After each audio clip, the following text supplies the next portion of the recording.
I was born in Gothenburg at the 6th of December 1978, but moved to Malmö when I was 7 months old, as my parents both got a job at Malmö Opera in 1979. And I was basically brought up in the musical theater world. And I was already introduced into music when I was very young. I mean, especially the first musical encounters was actually with The Rite of Spring, I believe, Le Sacre de Printemps. In a recording, it was LPs that we had, was with Bernstein and the New York Philharmonic. And subsequently, I listened to other pieces by Stravinsky, like Petrushka and also The Firebird, and along with the rest, and also later on Prokofiev and many other composers, and also Rossini. It was sort of a random mixed bag, basically.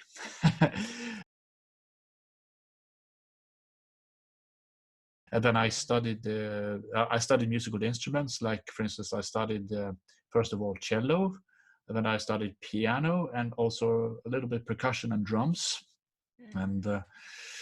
And I started to write musical notes when I was quite young, around 7, I believe. I don't know exactly, but wow. I still have a few boxes left from that time. Around 2 boxes with several hundred pages of there, where I basically copied out scores that was stashed into my father's study, because he had many scores, for thousands of them, in different genres and different symphonies and cantatas, operas.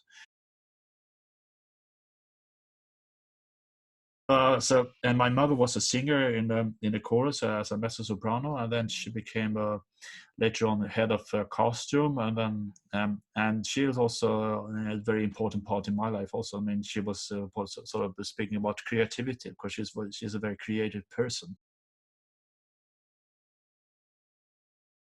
I have 2 sisters and 2 brothers, but from different marriages. Because my older sister Camilla died when I was only 14 years old. She died of cancer when she was 47, and she left behind 2 children and then a husband. And so which is my niece, and my niece is now a very successful soprano called Julia Sporsén.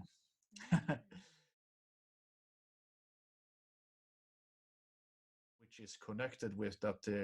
As soon as I hear one pitch, I can tell you what pitch it is. For instance, if it's a note A, ba, that's a note A exactly. So I could tell it on the piano because I can hear it straight off. And then also, if I hear a tune, I can automatically imitate it, or create some other tunes from within that modus, whatever. And because when I was singing in choruses, that's basically in high schools and also even at preschool, I was quite offended when the chorus sang very flat, because I felt sick all the time. I felt like yeah, if I have to work with music, I should stand it, which was very unbearable experience. I almost puked at one point.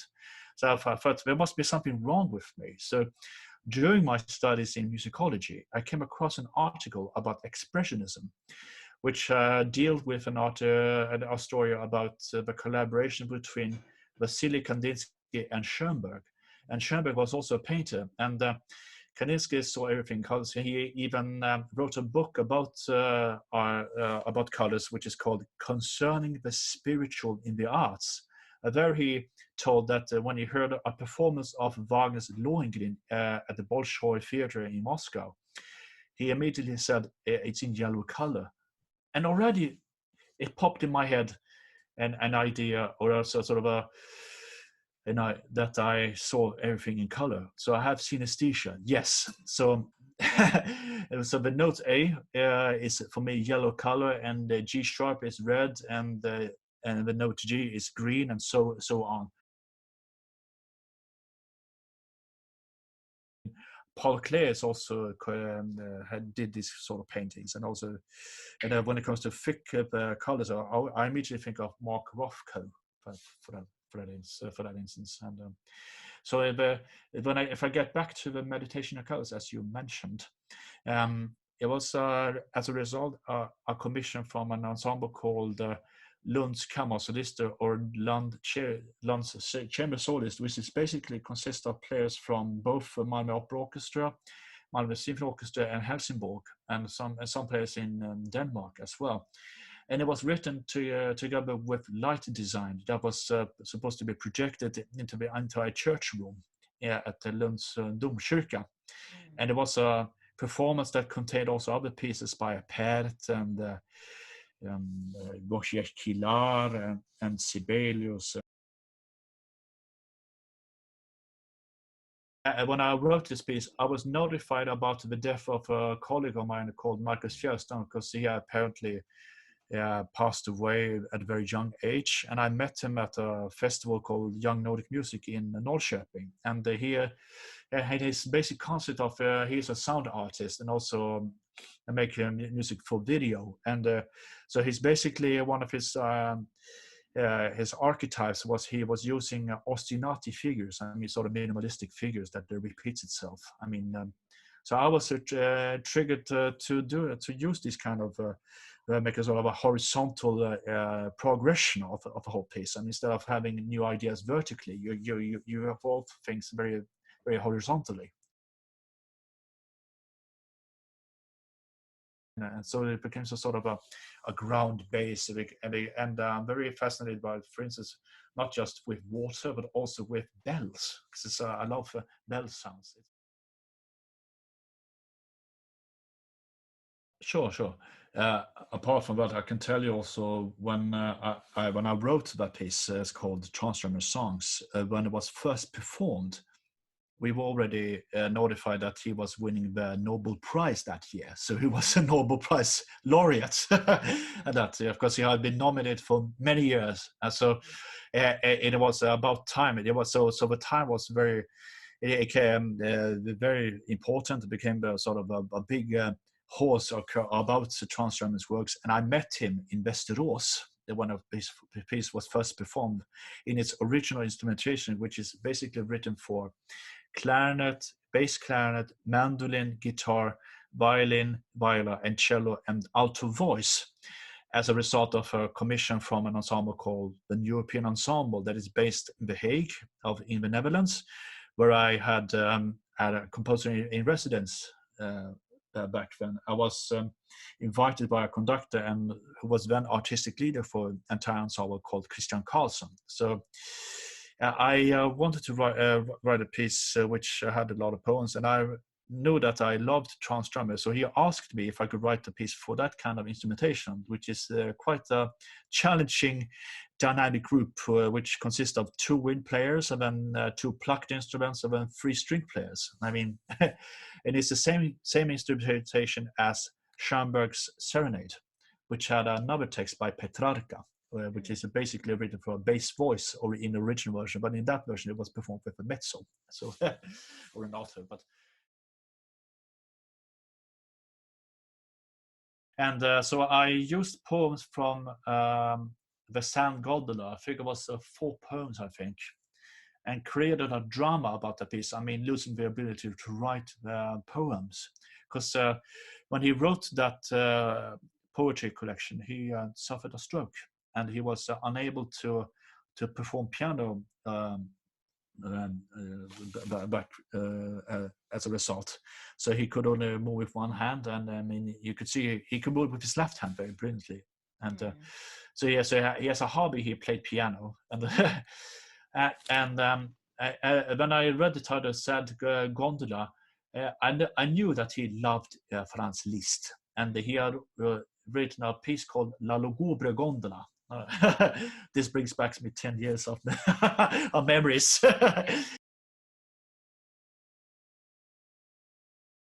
I mean, in a memory box somewhere, so stored in the archive. And and Lugubre Gondola was that, and those pieces are quite different from his later period, because it became more, as we know, very religious and very sort of spiritual in one sense. I mean, which is different from his more famous pieces with Hungarian dances, which is basically sort of equilibristic, virtuosic pieces of music. Right. And so he did change his mind, but he evolved into something different, I could say Mm. that. And his close relation to Richard Wagner also, because he was the son-in-law, father-in-law actually, to be more correct, and because Richard Wagner married Cosima Wagner, and Mm. lived in Venice, and Right. and the verse, because the chord that starts the entire piece is resembled to the Tristan, to not the Tristan chord, but the Parsifal chord, Amfortas wound, actually. And then that in turn, it was basically from a material from an older piece of mine for guitar called Arpa Linea for guitar solo. So Mm. it has an interesting connection. So I don't know. I mean, it's sort of it just happened. This sort of connection, and it all fell into place. So the basic material is based on this chord from that piece, which is resembles the Parsifal chord in Amfortas wound. So, yeah.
Yeah, it was because I've already been fascinated with Boulanger. I mean, especially I heard about many times with about Nadia Boulanger, which is the famous sister. I mean, who was a very important person for many of American composers were trained by her during the last century of the 20th century, and I know that there was she had a little sister called Lily Boulanger, and I saw this program called She Composes Like a Man, which was hosted by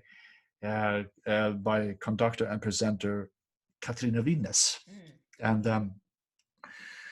she told me about and she told us about the musical geniuses. It was a part in the program that was told about musical geniuses, and it was about Lily Boulanger, which had a very gripping backstory, and she had an enormous talent, but she had a chronic disease that enabled her to to live for very long. She died very young. Yeah, She she died lived only when she was only. Yeah. that she died at 24 years of age, Yes. her one of her last pieces was actually Dansoir Triste, which Mm. really caught my attention, and I listened to Mm. that piece and that performance with the Swedish Radio Symphony Orchestra, which was broadcasted in the same evening, I think, or we always put it on SVT Play, but it doesn't matter. But I was fascinated by that piece, and I have heard it many times live also, and I was very sort of fascinated because it had a sort of sad, I mean, start of it. I mean, it's a sort of the onset was very sort of like a sort of like a funeral march in that sense. So the basic material is based on the last bars of the piece. Then it is sort of described like sort of like a tunnel vision. I mean, if you end up in a black hole, I mean, you try to get out of that fault. I mean, during that process, you're sort of being confronted with memories in the past that pull you back completely, which sort of like it appears like a sort of a very bright vision, sort of a memory back there, and then it's like, oh, this and that. I became sick, and it could be sort of bad things that happened to you in your past life. I mean, I was bullied, and I was having problems with this and that, all this chaos, and then you try to sort of overcome this. So sort of evil tendencies or negative ideas by moving up to the bright point, or in a black hole, into paradise, more or less. You could say it's sort of an allegory to Dante.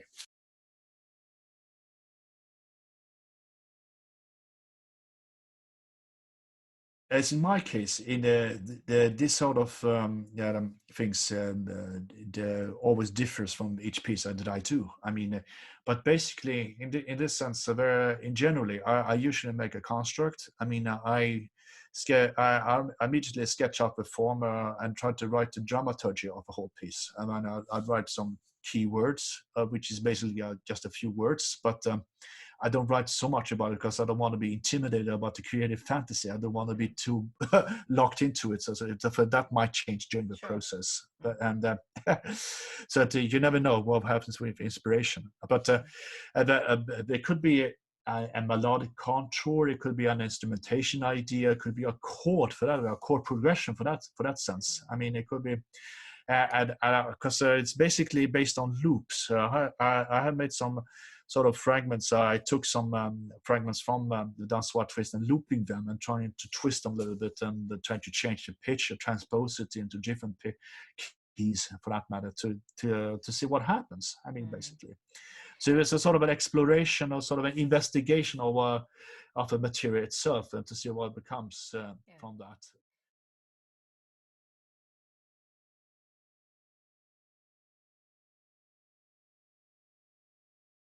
It's a whole weekend based focused on one composer's music. In that sense, for me, it's a scope of 20 years of being active as a composer. Already, various pieces, like for instance, my debut piece called "The Fret of War," which was written for orchestra, it has been performed numerous times, which was written in 2000, which was basically my sort of opus one, could say. And then Jubilate also is one of the most performed pieces as well. And also the mentioned symphony, like the Dansoir Magique, it's working tight at the moment. That might change. You never know. But then there's also another concert where there took actually two symphonic concerts. One with Royal Stockholm Philharmonic Orchestra, conducted by Katrine Wines, with soloists Anna Larsson, and then there's another concert with Gävle Symphony Orchestra with Karin Dornbusch as soloist on clarinet, and Emil Eliasson as conductor. And they're going to perform among also Where It Soars, which was a piece that I won the large Chris Johnson Prize, and also my first symphony, Polar Vortex.